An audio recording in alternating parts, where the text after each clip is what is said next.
ഒരു കമ്പനിയുടെ ബോർഡ് റൂമിൽ എക്സിക്യൂട്ടീവുകൾ ഒരു പ്രശ്നം ചർച്ച ചെയ്യുകയാണ്.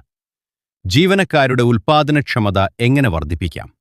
ഒരാൾ പറയുന്നു ബോണസ് കൂട്ടാം, മറ്റൊരാൾ പറയുന്നു ഡെഡ്ലൈൻ കർശനമാക്കാം, മൂന്നാമൻ പറയുന്നു കൂടുതൽ മേൽനോട്ടം വേണം. ഇതാണ് പരമ്പരാഗത മാനേജ്മെന്റ് ചിന്താഗതി, കാരറ്റും സ്റ്റിക്കും, പ്രതിഫലവും ശിക്ഷയും.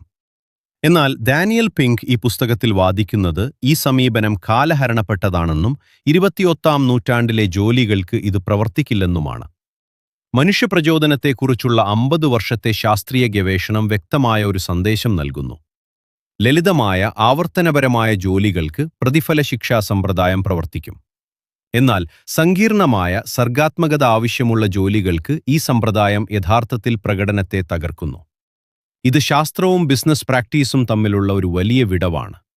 പിങ്ക് ഈ പുതിയ പ്രചോദന മാതൃകയെ വിളിക്കുന്നത് മോട്ടിവേഷൻ 3.0 എന്നാണ്. മോട്ടിവേഷൻ 1.0 അതിജീവനത്തിന്റെ അടിസ്ഥാന ജൈവിക പ്രേരണകളായിരുന്നു. മോട്ടിവേഷൻ 2.0 പ്രതിഫലവും ശിക്ഷയുമായിരുന്നു. മോട്ടിവേഷൻ 3.0 3 പ്രധാന ഘടകങ്ങളാൽ നയിക്കപ്പെടുന്നു: സ്വയംഭരണം, വൈദഗ്ധ്യം, ലക്ഷ്യം. ഈ 3 ഘടകങ്ങളാണ് യഥാർത്ഥത്തിൽ മനുഷ്യരെ പ്രചോദിപ്പിക്കുന്നത്. സ്വയംഭരണം എന്നത് നമ്മുടെ സ്വന്തം ജീവിതത്തിന്റെ നിയന്ത്രണം നമുക്കായിരിക്കണം എന്ന ആഗ്രഹമാണ്. എന്ത് ചെയ്യണം, എപ്പോൾ ചെയ്യണം, എങ്ങനെ ചെയ്യണം, നിങ്ങൾ ഒരു ജോലിയിൽ പൂർണ്ണമായും മുഴുകിയിരിക്കുന്ന അവസ്ഥ, സമയം നിശ്ചലമായതുപോലെ സ്വയം അപ്രത്യക്ഷമാകുന്ന അവസ്ഥ. ഈ അവസ്ഥ സംഭവിക്കുന്നത് ജോലിയുടെ വെല്ലുവിളിയും നിങ്ങളുടെ കഴിവും തമ്മിൽ ഒരു കൃത്യമായ സന്തുലിതാവസ്ഥ ഉള്ളപ്പോഴാണ്.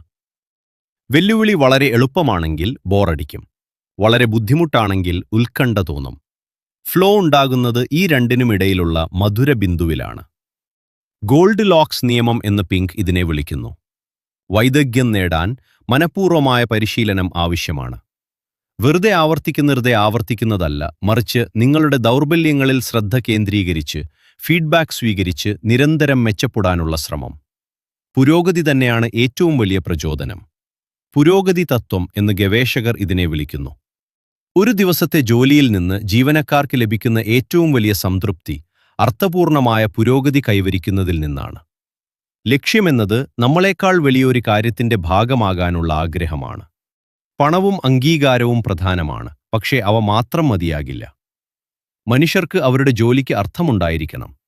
ലാഭേച്ഛയില്ലാത്ത സംഘടനകളിൽ ജോലി ചെയ്യുന്ന ആളുകൾക്ക് ഉയർന്ന ശമ്പളമുള്ള കോർപ്പറേറ്റ് ജോലികളേക്കാൾ ഉയർന്ന ജോലി സംതൃപ്തിയുള്ളതായി പഠനങ്ങൾ കാണിക്കുന്നു.